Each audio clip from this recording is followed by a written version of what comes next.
আসসালামু আলাইকুম রহমতুল্লাহি ওবারাকাতু। ফাতেমাতুল লিয়ার আরবি শিক্ষা চ্যানেল থেকে সবাইকে স্বাগতম।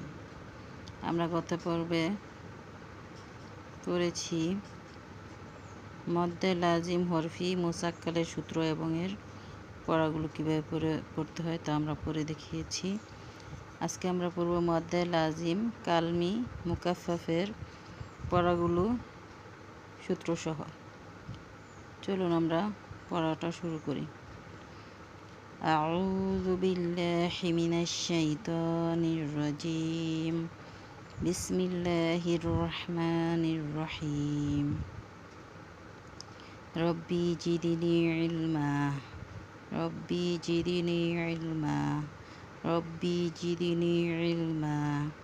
রব্বি ইশরাহ লি সাদরি ওয়া ইয়াসসির লি আমরি ওয়াহলুল উকদাতাম মিন লিসানি ইয়াফকাহু কওলি।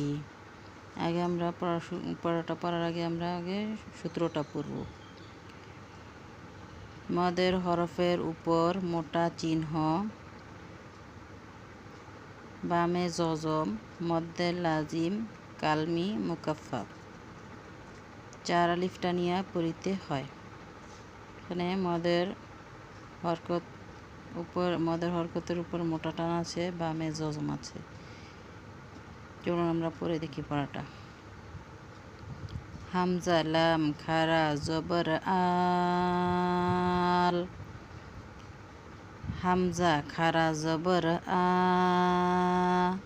নুন জবর না, আনা,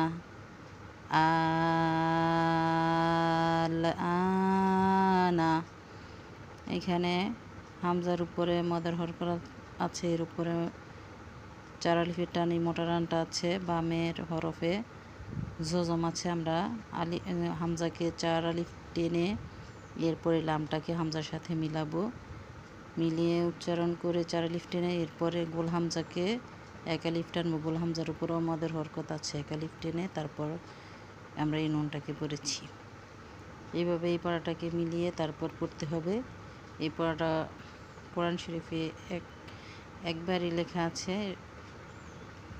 এই কোরআন শরীফে কয়েকটা জায়গার মধ্যে আছে। এই একটা পরে এইভাবেই এই পড়াটা এইভাবে সই করে শুদ্ধভাবে পড়বেন আপনারা। অনেকে এই পড়াটাকে ভুল করে, যেমন আল বলে, আল হবে না, আল আনা।